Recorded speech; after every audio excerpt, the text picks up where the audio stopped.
So we're going to continue with the main subject for tonight, street photography, subject color.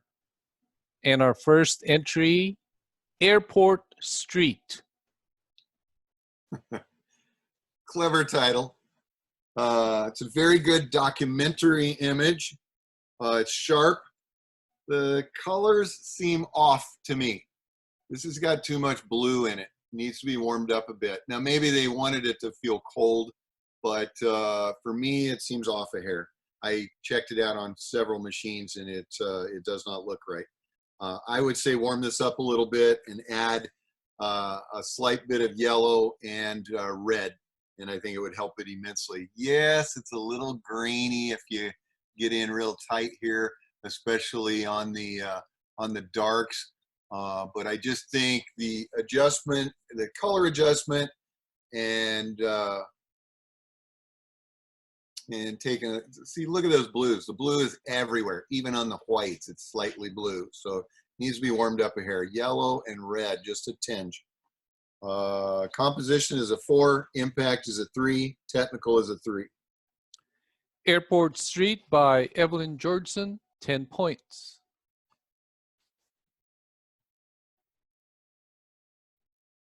Okay, next is Alone and Tired. Good title. Love the feel of this. Man, you can't, how can you look at this and not have empathy for this man? It looks like he's going through a really hard time. It does look like he's tired. He's definitely alone. He looks like a homeless guy. Maybe he's not, but he looks it. Love the beard on him and the way you can just barely see the side of his face there. It truly tells a story. And it asks a lot of questions to the viewer. I find that very positive. The hand positions, grabbing his forehead and the eyeglasses in the other hand, are perfect. Would like to see this in a square format and with the distracting elements gone. In other words, down here, see these in the foreground, this little plant material, that needs to be gone. So I think if we'd have had this in a square format and these gone, I think it would have been a little better. Composition is a 4, impact is a 5, technical is a 5. Alone and Tired by Colleen Bailey, 14 points. Woohoo! Next up is Belle of the Parade. It's a pleasing item. It shows motion. See how these are going backwards here? So without having any blur, you can see that it is moving. That's good. It's sharp. It's nicely exposed. It's got moderately flat light. Yes, it looks like the sun's out, but if you look at the shadows on all of these, they're not real sharp shadows. So I think the sun, you know, and looking at the background sky, it looks like it was a partly cloudy, if not overcast day. Other than that, the colors are really intense. Obviously, a little parade going on. Composition is a 4, impact is a 4, technical is a 4. Belle of the Parade by Tim Lesser, 12 points. Next is Bike Racing Before Corona. Let's talk about the title first. The title is dated. If you read that 10 years from now, nobody would know what you're talking about. So I get it. You want to put it in there to show, you know, that this was during the coronavirus thing, but as an image, this has really nothing to do with the coronavirus. And I would suggest if you're going to keep this and do something more with it, or images that we're taking during this, don't put corona with it. It shows motion very easily. I would take this into Photoshop. Now I'm very aware that this pole is straight up and down, and this pole is straight up and down. But this edge, if I can show you how, if you follow my cursor there, this edge is not. Now, that may have been the way it was because of the angle you were taking that across the street from these people coming around the corner. I get that, but if you wanted to maximize the feel of this image, take that into Photoshop and go into perspective or skew. Any one of those would work if you know how to use them, and keep the vertical poles correct the way they are, and just correct the horizontal piece there. I think it would have added to it. It does have very obvious overexposure issues throughout the whole image. My eye consistently goes all over this scene. So I'm like, what is the main subject? Well, all of it's the main subject. The bicyclists are the main subject. Okay, but look what it does to your eye. Your eye goes in here and it goes poop, poop, poop, poop, poop, poop, all over the place. You need something to either go to immediately and or keep your eye there or coming back to there, and we don't have that here. Nice blur with the tack sharp background, people and buildings showing a lot of motion. It feels like you're moving. And the only other thing I would suggest is I have a rule for myself that I never cut a person in half. Either chop this guy all the way out or put him all the way in. I just don't like seeing half hands, half faces, half feet. I just think it would add to this image. And to be honest with you, I don't think it matters either way you go. If it were me, I probably would have widened it a little bit and added him to it, because him on his cell phone kind of adds a little flair to this. The heaviest thing I see here is the exposure. It's overexposed on most of this. Just pulling the curves down a little bit would help a little bit, and then going in and really taking a look at the exposure would help as well. Composition is a 3, impact is a 3, technical is a 2. Bike Racing Before Corona by Evelyn Georgeson, 8 points. Next up, Black Lives Matter. This is an image that instantly because everything's kind of bringing you into the middle. This is one that brings you in there and makes you look at individual things, not only in the foreground of these security and police officers, but also what's behind the glass. And then you sink into the title and say, Black Lives Matter. Now let me read you what I put on this.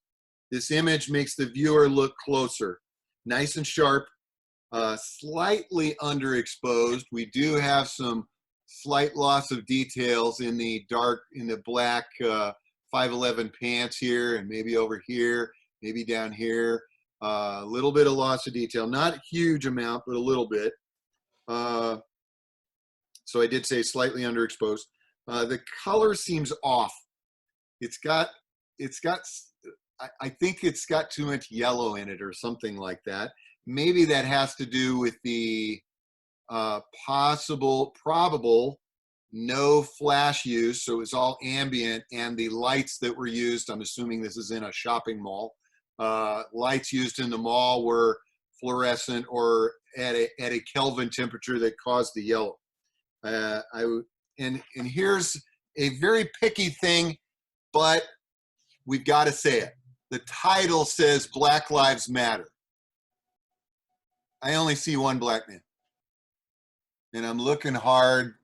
Maybe in the reflections here, there's another black man, black woman, but I only see one that I say is a black man. Now, I totally get that I see the signs that say Black Lives Matter, but don't you think it should have at least more black people in it? If you could put them in there, and I realize, I know what you're saying. Deke, that's what was there, for God's sakes. Okay, I get it. But you have to admit, if it says Black Lives Matter, don't you want to see more than one black man? In fact, it would make a lot of sense to have them behind the glass rather than the police officer here. Anyway, that's just my 2 cents. Composition is a 4, impact is a 3, technical is a 4. Black Lives Matter by Victoria Tarudaki, 11 points. Next up, Board Carney. Good title. Is it, even though you can you know, after a second, you can say, okay, this is the guy that's working this carnival game. But, you know, and everybody in slang form calls them carnies. Okay, bored carny, that really pulls the whole thing together. This is a semi-obvious HDR. It feels HDR to me anyway. Not a bad thing. I'm just saying that after I look my eye around there and take a look at the what feels like HDR, I think it is. Nice title. It explains the image more. It should be straightened because this pole is not straight. Now, maybe it was crooked, but it would help the image immensely by making this thing straight up and down, straight vertical. Would like to see more directional and dramatic lighting if possible. Now I can see the shadows on everything here, so you can see that the light is coming from the far right, but wouldn't it be nice to have it a little more than that, so it's a little more dramatic? Other than that, nice, love the title. For an HDR, which I think it is, it was done well. Composition is a 4, impact is a 4, technical is a 3. Board Carney by Colleen Bailey, 11 points. Then we have Chameleon. Okay. First off, I don't understand the title. Chameleon, is that his name? Is he a chameleon? Does he do a bunch of different things? Does he blend right into the background? So I have questions from the get-go about the title. I don't get it. Maybe I'm missing something there, but I just don't. Remember, when you're going to title something, it needs to be easy for the viewer, easy for the judge to get it, and potentially, hopefully, tell more of the story. It's nice and sharp. It's slightly overexposed. The end of the flute is chopped out of the scene, so it takes your eye right out of the scene. That's a given there. That should be moved over, reframed, if not cropped differently. I'm hoping that the original image had the end of the flute in it because it's very close to here. And some people may say that background adds to him. I disagree. I think it makes it very busy. Your eye goes all over the place instead of where it needs to go, because your eye instantly goes into him, but then also tries to figure out very quickly what the background is. And since it was taken on a moderately bright day with a very small aperture, everything is in focus until you get, 10 feet or so away from him.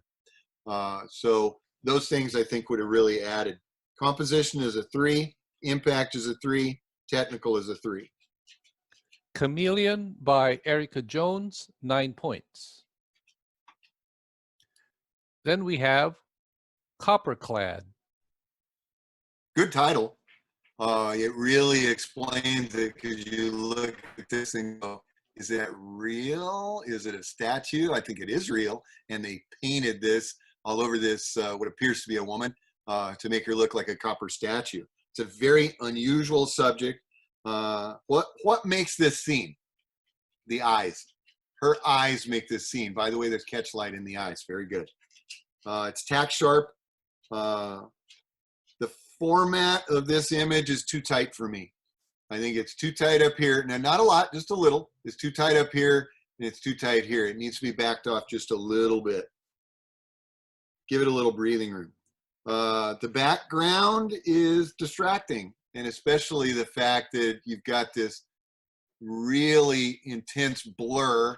And because I'm seeing some moderately sharp edges here, I'm kind of thinking somebody came in afterwards and tried to blur that. It looks very unnatural. So, and if I'm wrong, I'm wrong, but whatever it is, it's distracting. The background, had the background been simplified, or all the background been like this tree or this, whatever that is, a building, etc., the green works very well with the red. It would have been far more impactful for me. Composition is a 3, impact is a 4, technical is a 3. Copper Clad by Steve Shining, 10 points. Next is Dancing in the Streets. Now, from a portrait standpoint, this is very similar to the last one, but it has some points that I think the last one could have used and gained a few points on. It is a moody image. The exposure is nice. The format is tighter than I would like to see. Again, I'd like to see a little more on the top and maybe a little more over here. This is not so much, but the top, just give it a teeny bit. Doesn't need to be a lot, just a little bit. The exposure is nice. Background is moderately distracting, but it's not. I think the only reason that I'm seeing it as a little more distracting is because it's overexposed in the background. Other than that, I love the feel of it. I like the emotion that it tells you. You can see that she's dancing and really feeling the vibe. Composition is a 4. Impact is a 4. Technical is also a 4. Dancing in the Streets by Elaine Guidoni, 12 points. Next we have Duck Dynasty. Nice title, working on the hat of this gentleman. I love this. I normally do not care for selective color. And that's something that just from long time ago, first seeing it, I usually, almost 100% of the time, oh, that would have looked better if they hadn't done that. But this one works. It works very well. It works well because of the title. It works because it brings you right into that hat saying Duck Dynasty. It works well because of the flag, and it's done so perfectly that it looks like that's really the way it was. It doesn't look like it's clip art, which a lot of selective colors are. The tones in this image are wonderful. In other words, the gray tones, it's done perfectly. The exposure is spot on. Nothing is overexposed. Nothing is underexposed.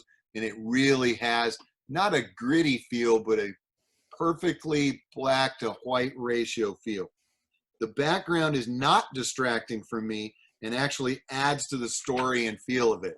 You can see that this guy is somewhere where there's some type of activity going on, where there's a lot of people walking through what looks like tents or maybe an art fair or something like that.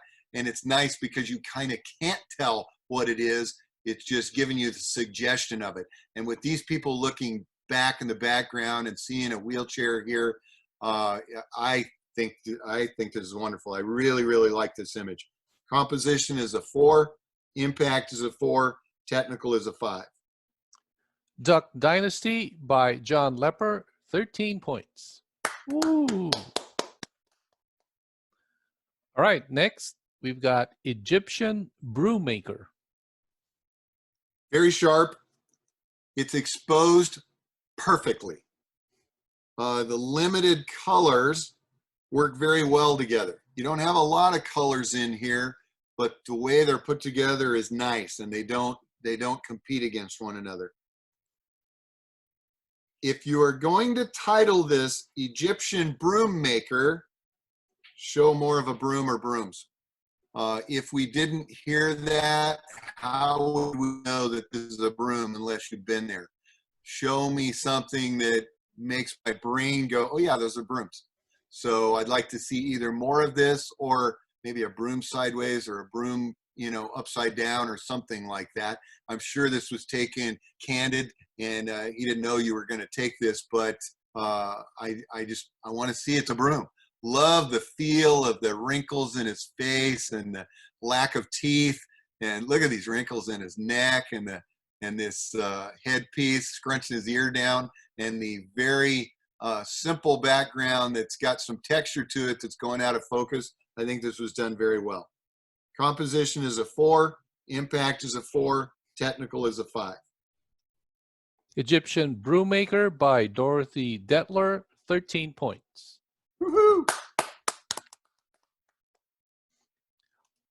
Right, next we've got family in Manitou Park. Now, I'm glad that the title said family because then it instantly tells you that all these people are related. It's a unique image of this family, and I put or friends. Maybe there's some friends in there too. Nice lighting. Would like to see the camera at a higher angle. Why do I want to see that? So that we can see this little kid that you can barely see and see more of these. It would have been nice to bring that camera up so that you could see more of what they're looking at and not have it blended in together. And the only other thing I see, love the blue sky, and it doesn't take away from what it's showing down here. And I think everybody that's seeing this knows exactly where this is, right in front of the greenhouse. It's too tight over here. Having this on the left rub right against this gentleman's shoulder, it needs to have the same breathing room as this one here. And I think what is kind of the key that adds to this image is this young lady who's touching her face. Oh, must have been before the coronavirus, and talking or motioning to this woman who's probably her grandmother. I think that really adds to it. It adds to the flow of how you look at this image. Just raise the camera up if you could. Perfect exposure, no issues there, and give it a little more room on the left-hand side here. Composition is a 3, impact is a 3, technical is a 4. Family in Manitou Park by John Clekas, 10 points. Then we have Fountain Fun. I really like this. Very interesting image. You look in here and then your eye goes all over here checking all the other stuff out. And it's very, very nice. In my opinion, it's quick speed because it captures the droplets of the water perfectly, but it's not so fast that you can't see some of the blur. I don't know if you can see my cursor here, some of the blur here in the water that's going faster, but it is capturing some of them almost 100% or 100% stopped. So you can definitely see the motion for sure. The colors work very well together. Oranges are hard to shoot, especially with skin tones, but the oranges work really well with the natural stones that were cut and the columns and the ground here, and the fact that we've got what appears to be a construction sign in the background, the back of it that is also orange. I think that works in its favor. I don't have any problems with that. Love it. I love the fact that you can barely see her sunglasses there. You can see the little cavu on the hat. Very cool. Love the body language and the position she's in. She's having a ball. I'm okay with the not huge smile. It's just she's checking it out. Composition is a 4. Impact is a 4. Technical is a 5. Fountain Fun by David Powers, 13 points. Yoo. Right, next up, Friends of Friends. You know, when I first saw this and I read the title, I went, what? Friends of Friends? And then I started reading the shirts and going, oh, now I get it. Friends, the TV show. It takes a minute to get it, but very, very cool. And I'm assuming these are the Friends fans. So Friends of Friends, good title. It takes a minute, but I like it. I said in here, took a bit, but I finally got the title. Clever. The people in the background over here are distracting. And if you look close, you've got at least 2 photographers, because this gentleman is looking at your camera. This one's not. This one is. This one's not. This one's not. I can't tell here. This one's not. This one is. So you've got 2 photographers. You've got what appears to be a main photographer to the left of you being the photographer that took this image, and you're each talking to them saying, look at me, smile. That's one thing you learn heavily when you shoot a lot of portraits, a lot of groups, corporate or otherwise, and especially if you're shooting weddings. Just keep that in mind. The one thing I tell people in groups, the photographer that's talking to you is the one you need to look at their camera. Keep that in mind. Composition is a 3, impact is a 3, excuse me. Composition is a 3, impact is a 4, technical is a 4. Friends of Friends by Judy Nesson, 11 points. The next is Gary Hoey on guitar. Composed very well. The face is not sharp. And it doesn't matter how much you zoom in or out. The guitar back here is sharper than his face. That's an absolute no-no. The exposure has a few issues because we've got some drop-offs and cannot tell where the guitar player's body ends and the background begins. A little bit on the top as well. Not really your fault, photographer's fault, because I'm very aware of the lighting conditions, studio lighting, theater lighting, very, very difficult to shoot under these conditions, but I do have to point that out. And that appears to be Jimi Hendrix there on his shirt. That's pretty cool. Face is not sharp. Exposure has a few issues. This would be a perfect subject for trying off-camera flash. If you had an off-camera light with a trigger on your, either a slave or a trigger on your camera over to the right, way over there, this would have, number one, it would have solved the issue of this side, which you need it more than this side, and the lighting would have looked far different. Probably even given you the ability to quickly focus on the face a little easier. Just since I've done a ton of those, just offering a suggestion there, you might want to try it if they let you in with an off-camera flash. That is one stipulation there. A lot of times they won't. Composition is a 4, impact is a 4, technical is a 3. Gary Hoey on guitar, Tamara McGee, 11 points.